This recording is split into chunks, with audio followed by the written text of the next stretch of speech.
Hello, brothers and sisters and friends.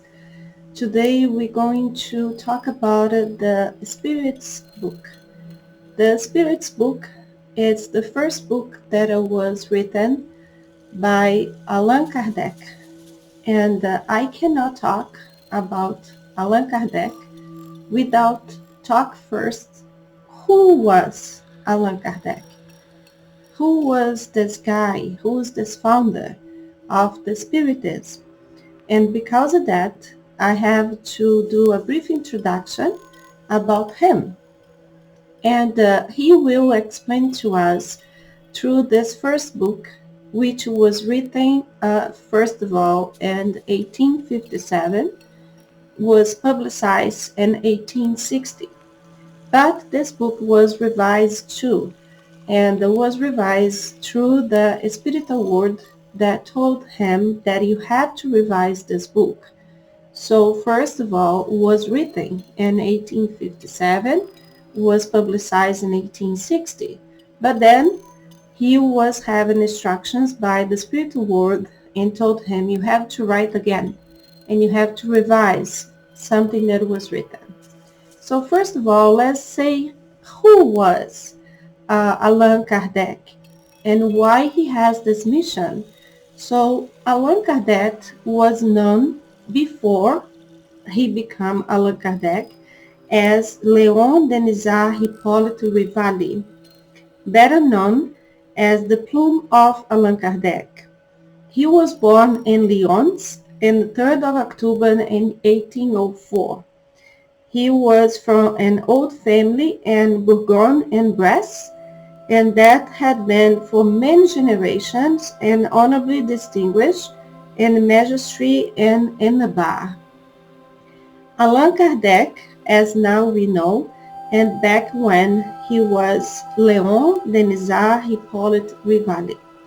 All this information you also can see in the beginning of the book, Spirits of book, and we have to know that Hippolyte Rivalis was educated of the institution of Pestalozzi at Verdun and the canton of Verdun, and the habit of investigation was already with him when at a young age, and he has always the thought of freedom, and he has this thought since when he was a boy, a very merry boy, which on his life he want to make all religions to become one religion.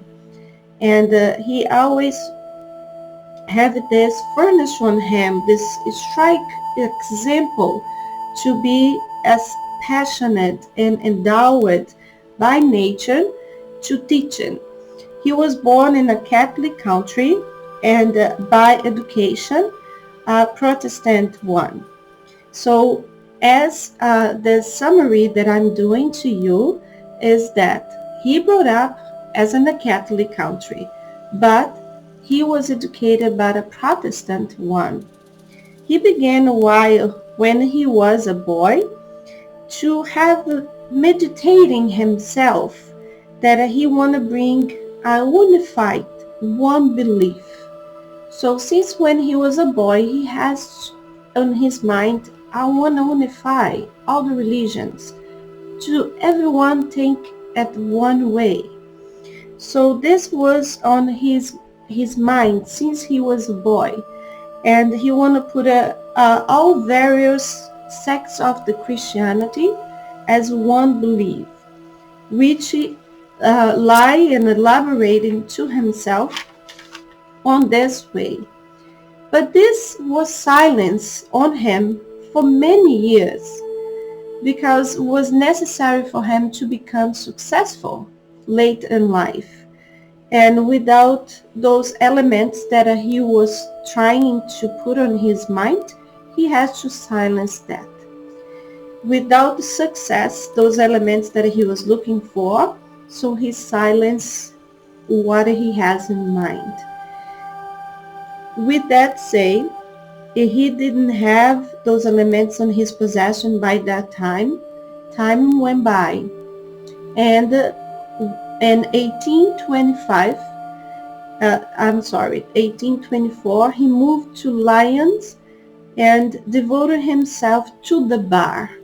So many years passed since he was born in 1804, October 3rd, and he grew up, right?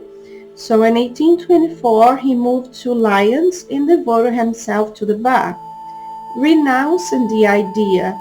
So the idea that he had when he was a mere boy, that unify all the Christianity in one belief, he has to let that silence on himself.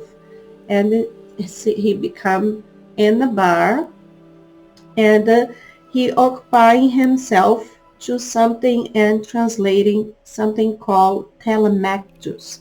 Is a Telemachus,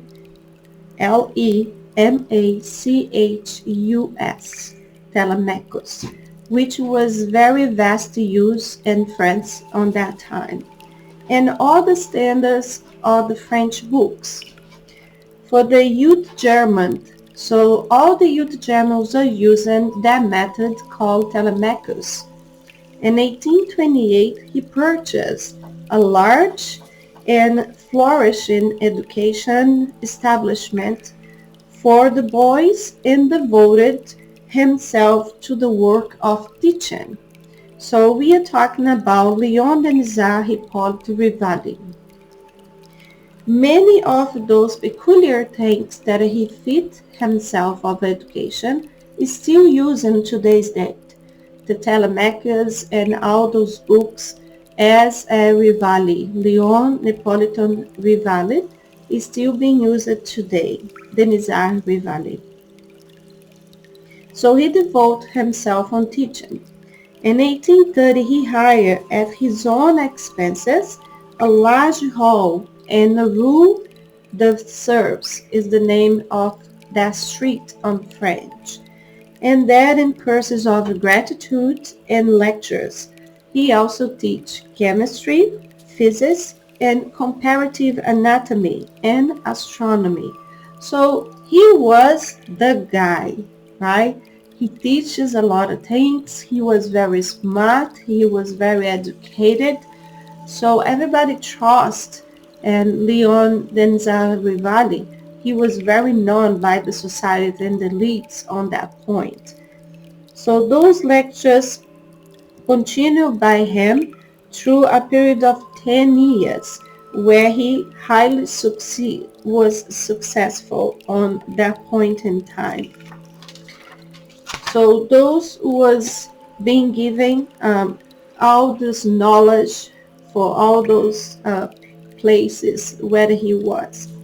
On the numerous educations, the works published by him and it was mentioned in history, he was improving for public instruction, submitted by him in 1828 by the French Legislative Chamber, which the body was highly extolled, and through not acting upon a course of practic and theoretic arithmetic on the pestalozzi system for the use of teachers and mothers in 1829, a classic grammar of the French tongue in 1831, a manual for the use of candidates for examination in the public schools, which explanatory solution of various problems of arithmetic and geometry in 1848, normal dictations for the examinations of the Hotel de Ville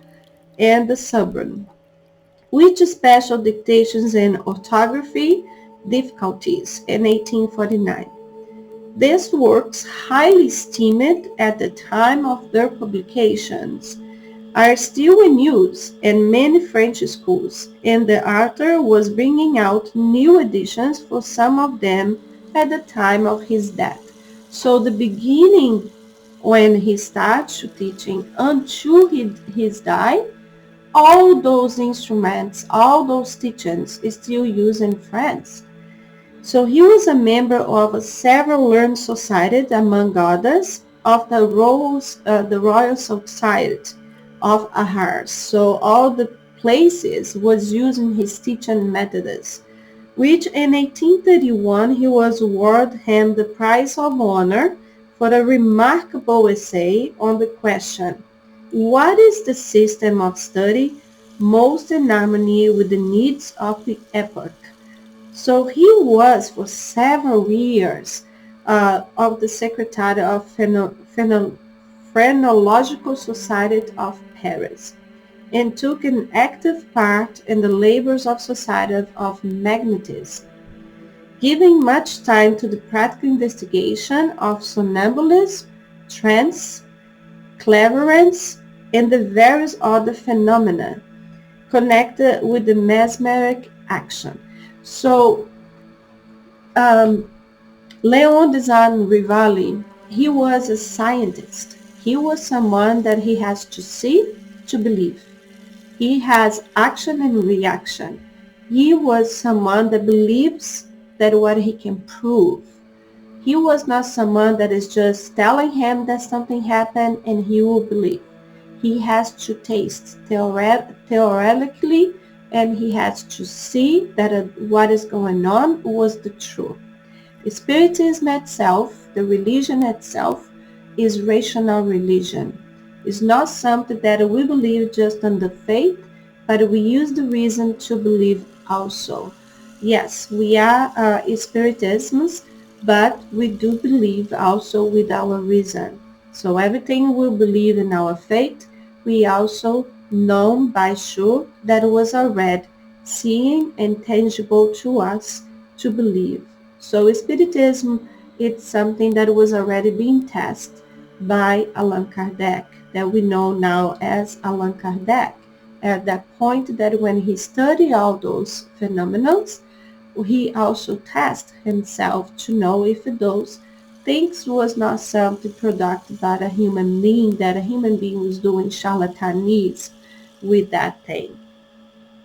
This brief outline of his labors will suffice show his mental activity, how that he works, how the way that Allan Kardec thinks and acts, the verity of his knowledge, the eminently practical turn of his mind, and his constant endeavor to yourself, to his fellow men. So everybody believes on him because everything that he does is constantly, he uses his mind to knowledge and to see it, that what you're telling me, it is proved by science that is possible and it can be proved.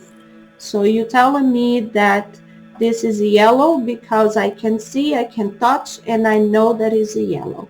So this is how Allan Kardec mind was working, and how that he proved things that was told to him to be. So when about 1850 comes, the phenomenon called table turning was occurring in various points of Paris, and was exciting the attention of many people the high society, people that was going around the theaters. So it's causing commotion everywhere. So the Europe in ushering this phenomenon, since it was called a spiritist, he quickly divined the real nature of those phenomena as evidence of the existence of an order of relationships with hetero suspect rather than know this, which means he was suspecting.